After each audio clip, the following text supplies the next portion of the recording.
now I feel very guilty when I eat food most of the time. I've lost a lot of muscle mass, but I feel like I'm getting fat now because I'm not working out. Today I have my brother Gus. I wanted to talk to him about his body image and kind of how he has dealt with like the pressures of competitive gymnastics to look a certain way, and just like the pressures of society that there are on men to have a certain physique, and just see kind of like what he's gone through and how he's grown as a human from that.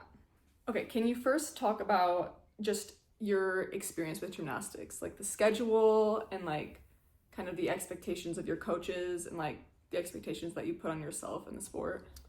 Yeah, so I did gymnastics for 13 years. So for the first probably 3 or 4 years, I was only around 16 hours a week. And I spent those first couple years I'm just at a small gym. But I knew I really wanted to be passionate about it. And so then I wanted to move gyms and go to somewhere where I could have more time and more opportunity to do more gymnastics. And so then I moved to another gym where I got to do probably 20 hours a week. But then throughout our childhood, once I was in about third grade, we started doing homeschooling. And so with homeschooling, it gave me the opportunity to spend more time in gymnastics and devote more time to it. And so I was able to start doing extra practices just for kids who were homeschooled.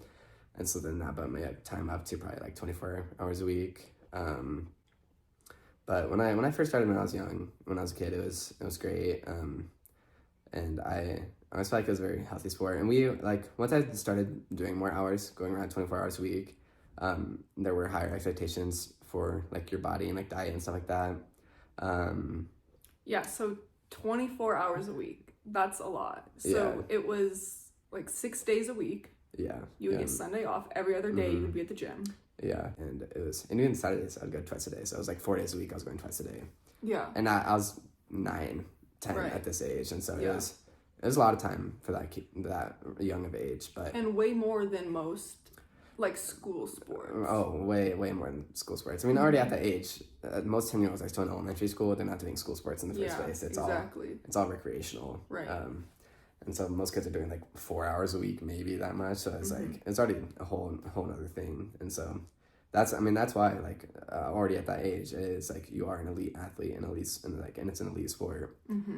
So it's just way different. But even at that age, when I had like sit downs with my parents and my coach, and we went over like a diet plan of like what I needed to follow to gain this amount of muscle and this amount of mass and be ready and have my body be healthy enough that I could do the training that was required of me. So I didn't do a great job at that age of doing the dieting. Also, it's kind of young for it's not realistic for a kid to, you know, eat a certain amount of protein and like think about how much protein they need to eat to build a certain amount of muscle. Yeah, so it's kind of confusing to me, and I didn't really know all that much. And I wasn't stressed about it too. I mean, I was so young, but they kind of laid out my whole future, that kind of timeline, and so I was like, I kind of aware of what I needed to do to get to a certain point. But so we were living in Indiana at that point. But so I was going well. I was going through some injuries at that time too. With that much time using your legs that much for tumbling and stuff like that and landings, I started getting like shin splints and like knee pain at 10 years old. And so Can you kind of talk about like when you would get injured, how coaches would respond, and like was there a change in your schedule? Not a change in my schedule. A change in the training when I was injured for stuff with foreign ball with my legs. If those were hurting, then I would do more stuff like pommel horse, which requires more of your arms and your wrists. And then based on that, you start getting wrist pains, and I started getting wrist pain too. And so it was kind of hard to balance that and figure out what you needed to do. So before, when I was competing, it was mostly statewide. But once I moved to Utah, here where we live now, and I started competing with this group, and I was in a higher level, I started competing nationally. And so I was going to meets in California and Texas and Florida. And so I was really traveling all over the place. So you already have so much higher expectations for yourself as a gymnast, because now you're not just staying at locally based meets, you're competing against the best in the nation. And so I was getting now to be an older age, around 11 and 12, and I definitely had to start taking it more seriously. And so now it's like I'm at the point where before, yes, you're taking it seriously and you want to do gymnastics, but it's like you still have time to do other stuff and I could still focus on school. But now it's like gymnastics was my entire life. It's like I took priority over that, over school and over so many other things, and it was my whole life. And I saw recently talking about gymnasts, how it's like most kids when they're 12 aren't even aware of college, but it's like when gymnasts are 12, especially when I was 12, it's like you already had that pressure of like I needed to get into a college. Like I had to take training so seriously that it's like I know what I have to do in my future, and it's like I had big goals, and so I had to get prepared for a lot of stuff like that. I was never the best gymnast. I mean, most kids don't get to that level anyway, and so I was better than most people, but I never competed very well. I had a lot of anxiety with competing and stress with anxiety, not with anxiety, but with competing. And so that I had a lot of pressure at meets, and I never did very well, and then that affected my confidence a lot. The nature of gymnastics, especially with men's gymnastics, only like 15 or so colleges in the whole country have a men's gymnastics program, so getting onto a team is very difficult, and so there's a lot of pressure to do really well and compete at your best at all times, right? And most other sports you have on season and off season, right? Where it's like gymnastics, it's on season the whole year, right? My first gym, it was really, they took a lot of care in your injuries, but with this new gym, especially with my new coach, he kind of instilled this fear in us to talk about our injuries, and he would get upset with us when we were injured, and so I really struggled with coming to my coaches talking about injuries because I would be afraid of getting in trouble and getting yelled at, and so that was really hard. And so I struggled with injuries a lot, and continuing with like a lot of the leg pain, the shin splints, and so it's like it's daily pain, daily aches and daily pain. Your feet and your legs always hurt. Your shoulder, back, whatever it is,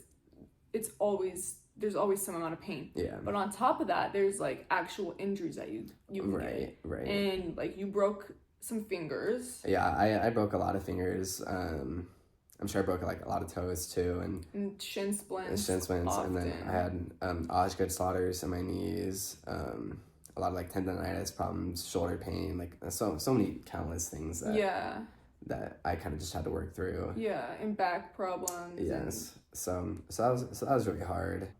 So, do you have a memory of like the first time you were kind of more aware of like your body, whether that be like the first time you actually realized that you were feeling anxiety, Definitely. or the first time that you like felt like, oh, I need to like look a certain way to be in the sport? Well, from an early 5, 6, 7, around that age is when I first started noticing it.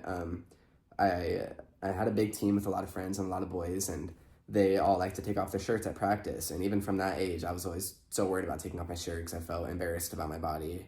I don't know if I really realized that at that point, but I definitely was afraid to do it, and I felt self-conscious about taking my shirt off. And so that was really hard. And just with gymnastics, I mean, you see gymnasts on TV, and they're like the most shredded dudes you've ever seen. And so there's always been that expectation of your body needs to look good when you're in gymnastics, and it naturally does in most cases. Right. And I mean, pretty early on, you would start getting comments from people about your body. Like you're like a 5, well, maybe like 7, 8-year-old. Yeah, right. And you're getting told like, oh, you're so strong. Your arms are so strong. Your abs are so right. And like our parents, like anytime we had to go out to see family, they'd always tell like all my family members to feel my muscles. Yes, feel your muscles. So yeah, that puts a lot of pressure on you. Definitely. And it makes you really aware of your body. Right.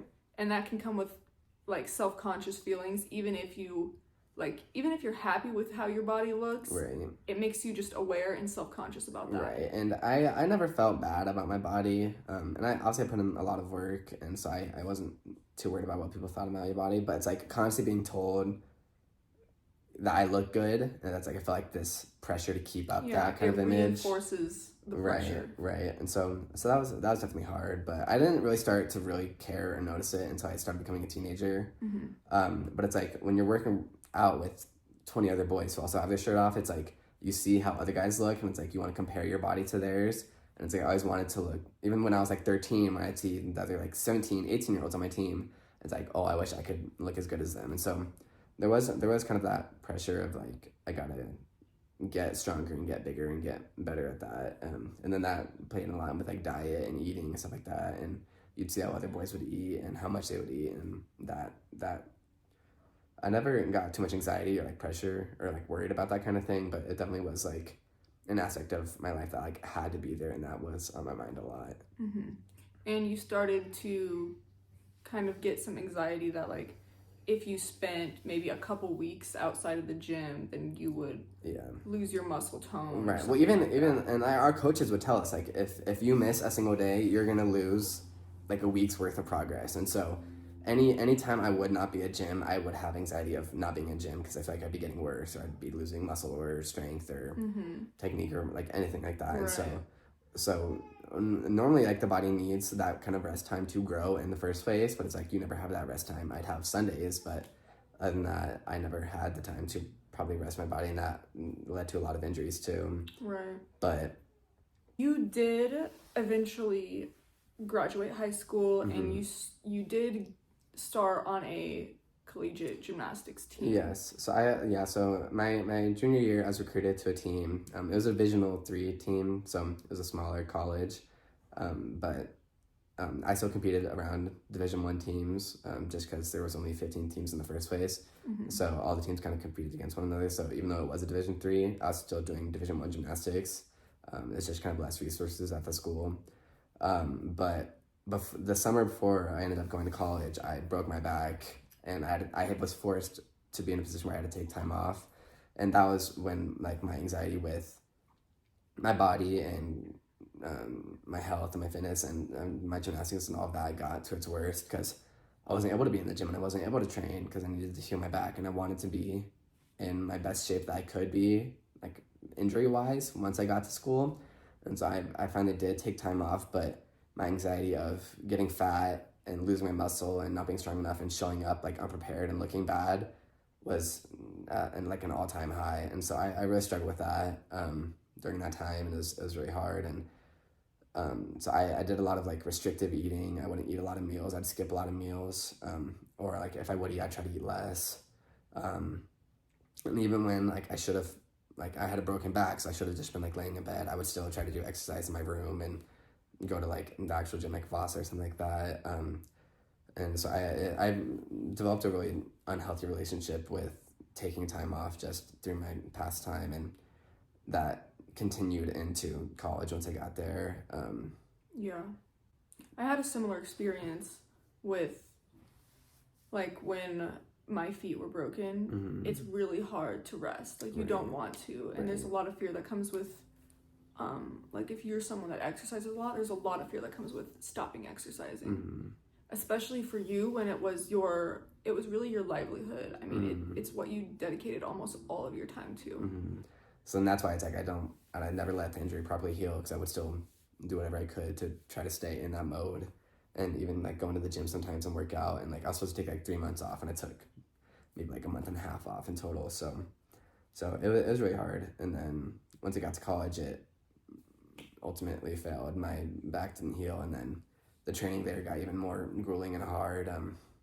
And like colleges, especially once I got there, it's like the coaches told us like we're only required to be in the gym 20 hours a week, but then they said we're free to do voluntary hours, but the voluntary hours aren't voluntary. Like we were there, we were forced to be there.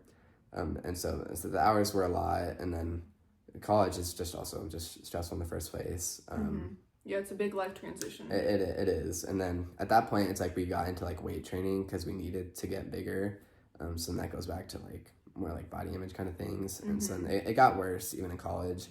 And like my relationship with like eating and then working out was really hard. And so the stress of it was very hard. And then it didn't work out.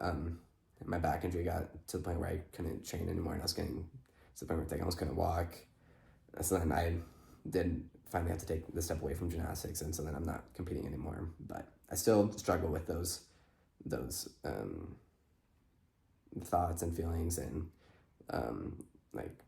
Yeah, can you talk about just the mental load of making the decision to quit gymnastics or retire? Like that's a big decision. Yeah, and it was at the point where it's like almost like every night I'd go in my room and just like cry about like how stressed I was. And I never thought I would have to make that kind of decision. I mean, gymnastics was my whole life and had been, but it's like I was at the point where it's like I really was either going to stay in it or I was going to quit, and it's like never do it again. And I never wanted to make that kind of decision. I don't even think I personally made that decision. I think I was just kind of handed that decision of I had to be done. Right, you were forced out of it with Right, an injury. right. So that doesn't really allow you to like process through like, do I want to leave? No, You're and just I forced to. right, and I didn't, and I still don't. It's like still almost every day I go back to, I have thoughts of like, oh, I wish I could train again. I could train again. I want to train again, and so, and there's kind of just a sort of feeling of failure of not completing your goal. Because I mean, I always had the goal of being a collegiate gymnast, which I accomplished, but it's like I never competed as a gymnast in college, and so there's just a lot of feelings of like shame of not finishing what I felt like my job was, and just not completing my goals, which I really struggled with.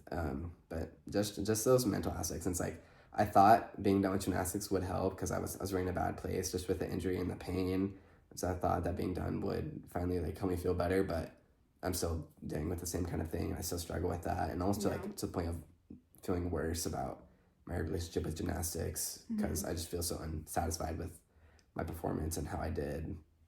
So that's been really hard and something I still deal with on the daily. Yeah, and this hasn't been very long that you. No, I only quit gymnastics a year ago almost. So it definitely hasn't been that long. So you're definitely still dealing with those emotions and processing through the transition. Right. And you coach gymnastics, so you're presented with the sport and the equipment, and it's the same gym that you used to train at. Right. So how would you say, now that you're not competing in gymnastics, how do you view your body, exercise, and diet? I think now that I'm not a gymnast, it's really bad. Because at least when I was in gymnastics, I didn't really have to worry about exercising and kind of my body, because it's like I'm already in the gym so much that I know my body's gonna be taken care of and I know I'm gonna look good. And just through growing up, I gained a lot of pride in my body. Your body was always in tip-top shape. Right. And so you do start to associate like pride and your self-esteem with that body. Right. And so then once I was done with gymnastics, I started freaking out because I was like, well, now I'm not gonna be working out. Now it's like I found comfort in looking good and like exercising and then having a good body. And so it's like I was so worried that I was gonna lose that. And so like almost as soon as I was done with gymnastics, I started trying to weight lift and getting into Even that. though at this time you were still dealing with an injury. Right. So that was not a great move by me. But I still just felt so much pressure for myself to keep that up, and because part of your identity is tied to that. Did you feel like there was a little bit of an identity crisis? Oh, definitely. Yeah. I mean, I'm still struggling with that identity crisis because it's like my whole life I just told everyone, oh, I'm a gymnast. Like, is in my social media, it's all I posted about. It's all everyone knew from me. And it's like, oh, they saw me and it's like, oh, he's a gymnast. And so it's like, once I was done with that, it's like I still wanted to kind of keep that image that it's like people could look at me and still kind of assume that I'm a gymnast, even though I don't do gymnastics. And so because of that, but I realized that I'm not training anymore. I'm not kind of in that position. And when I was in gymnastics, when you're working out that many hours, you have to eat a ton of food. I mean, I had days where I'd eat almost up to like 10,000 calories at some point. So it's like I was in a relationship where it's like I could eat whatever I want and I needed to eat as much as I could. So it's like so I could maintain that body and like to be able to be injury free. It's like I had to supply those nutrients to my body. Exactly. And so I developed a really bad relationship with food where it's like I eat it whenever I want or however much I want. And I would get to a lot of points where it's like I'd eat to the point of like almost throwing up, where it's like I just ate so much food that I couldn't even hold it in anymore. But you needed to because you had such a energy deficit from how much you were working out. So that's something that I kind of had to change my mindset about. But it's like going from such that much of extreme of eating so much food to and like having that been my whole life to like not really knowing how to eat now. I got to a point where, or even that's kind of still a point that I'm at right now, where it's like I don't eat that much. Because I know I'm not spending that much energy, so it's like but that's all I knew. I was eating that much food, so it's like now I don't know how much to eat, so I don't eat very many foods. I eat maybe one meal a day. I try to restrict how much I eat, and then now I feel very guilty when I eat food most of the time. Where it's like I feel like if I eat one big meal, or if I ever eat maybe a little too much, or I don't know. It's like I'm at the point where it's like I don't even know. I'm not a good judgment of what is too much food or what's Right. not enough food. Yeah. And so it's like anytime I eat, it's like I feel so guilty about that, where I'll skip the next 2 meals or I won't eat for another day or something like that. And so that's really hard. But I'm still a student in college too, and I'm super busy with work and school. And that I'm at a point now where it's like I don't have much time to exercise and go to the gym. And so that's been really hard, and then that has also like reinforced that thought of, oh, I can't eat because I'm not working out. Yeah. And so I'm just in a really bad place with food and that relationship with that. And then obviously my body image, I've lost a lot of muscle mass, but I feel like I'm getting fat now because I'm not working out. And so every time I look at myself in the mirror, I can tell that my body's changing, and I definitely notice I've lost weight.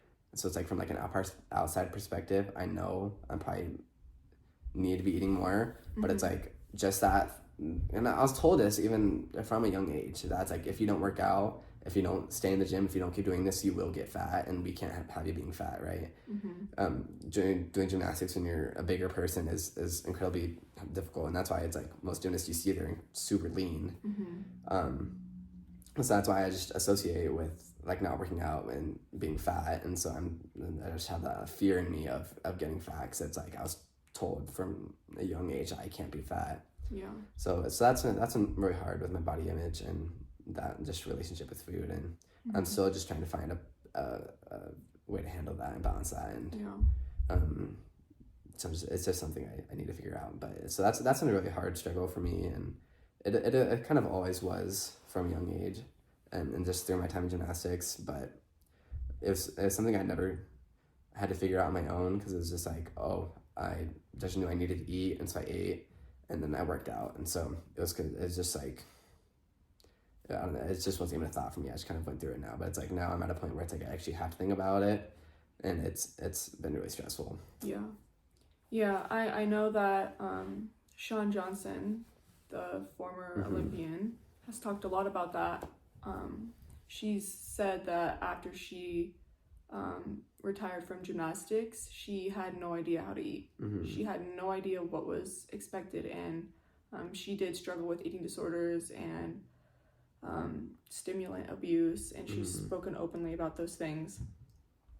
So it's really, really hard, I think, for anyone to leave a sport, especially when you've done it for so many years. It's really, really hard to learn your body outside of athletics and know what to eat and not feel guilty about food or about not working out. It's really difficult. I don't want to create like a stereotype of like these kinds of sports that's like if you get into them, they are going to do these things to you, right? Because most people tend to have probably healthy relationships with the sport. And I don't want to make it seem like a common occurrence, but I mean it is probably more common than you'd think. It's more common, but this doesn't happen to no, everyone. And so I'm not trying to like bash the sports for what they're doing. And it's not the fault of the sports. It's not the fault of the athletes. No, it's hard to put blame on what happens to it. I mean, it can be a lot from a lack of coaching or what happens with the coaches, right? So it's genetics, right, right. And with kind of just our family's past and what goes on in our family, we've already kind of struggled. There's just mental health struggles everywhere, and body image struggles, and that's kind of just gone out through our family, and so that was kind of already like it's gonna be set in stone for us, right? So that's kind of something that I always have to take into account. That's like I can't really blame gymnastics for my struggles with stuff, but.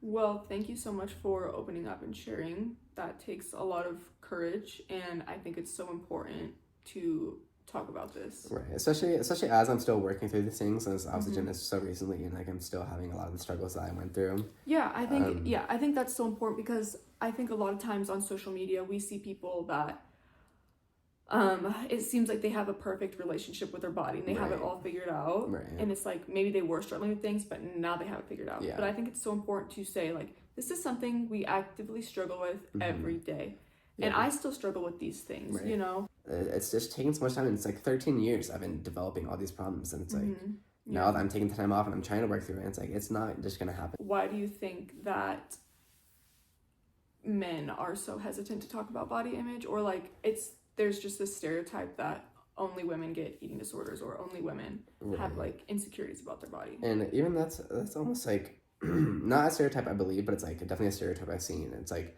most of the time when I do hear about eating disorders or like see them on social media, it is women talking about it.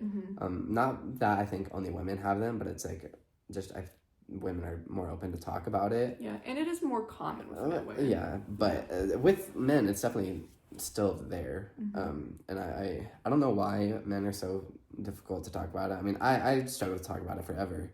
I haven't even opened up with my problems until the past year or even recently. And it's just with masculinity in general, it's like men are always just supposed to keep themselves composed and present that strong image. And do you think like men see that it's women talking about this most of the time, so then they view that as a feminine issue and they're hesitant to talk about it because they don't want to be viewed as feminine? Maybe in a sense, yes. I'm sure that is the case for men. For me, I saw it as a weakness thing, right? I always prided myself in my strength and being strong, so just through my gymnastics, and it's like admitting to something like that or saying that, oh, I struggle with like an eating disorder, stuff like that, I feel like just showed me as being weak. Yeah, it takes a lot of vulnerability, and it opens you to judgment from people, and there's a stigma around it, and definitely. you don't want to carry that, so it's really hard to open up about those things. Right. But I think it's something that needs to be opened up about. I mean, I realize now that it's not, and it's something that it needs to be taken very seriously because it can have very detrimental outcomes, you know. Yeah. And I don't want that to have to be the case for a lot of people. And I want people to feel comfortable talking about those kinds of things, and that's just like already how much I've talked about it, and I'm starting to open up about it. I know it can really help me because I need the help and I want the help. And so I wish that more men could realize that. And obviously it's like I don't even know how many men struggle with this kind of thing, because already it's like I don't even talk to my friends about it. And it's like all my other gymnasts, like my teammates in the past, like we've never really talked about that kind of thing, so it's just not that kind of open of a thing. So so it's hard kind of getting rid of that stigma when it's like it's still so heavily in play. So I don't, but for even outside of like the sports that men struggle with that, I couldn't really tell you why that's such a big problem. But you are making a difference by talking about it. Like you are making the change. You are helping. Right, and it's like I'm not at a point where it's like I'm trying to make a change for other people. It's like I'm just trying to make a change for myself. Right. And like I'm not in like a selfish way, but it's like I didn't start talking because I wanted other people to get better. But it's like I was at a point where it's like I felt like I was gonna die, and so it's like I needed to start talking about these things to start feeling better and to like work through my own problems. And if that helps other people, then I think that's amazing and that's great. Right. But it's like I wanted more of that self-care to take care of myself and to get better. Yes, and you absolutely need that right now. Right. But I think it's super important for other people to do that. And I hope that like with these videos and hearing other people talk about it, that allows other people to feel the courage to start reaching out and talking about these kinds of things. And get help for themselves. Right. Because yourself is your number one priority, as much as other people want to say that other things are, and I see that on social media all the time. Is like so many other things can take precedence over your own feelings, but it's like really you are your most important aspect. And so okay, well, thank you so much. That was great talking about that. Okay, give Gus some, my brother's name is Gus. Give Gus some support on this video, and thank you so much for watching. Thanks, guys.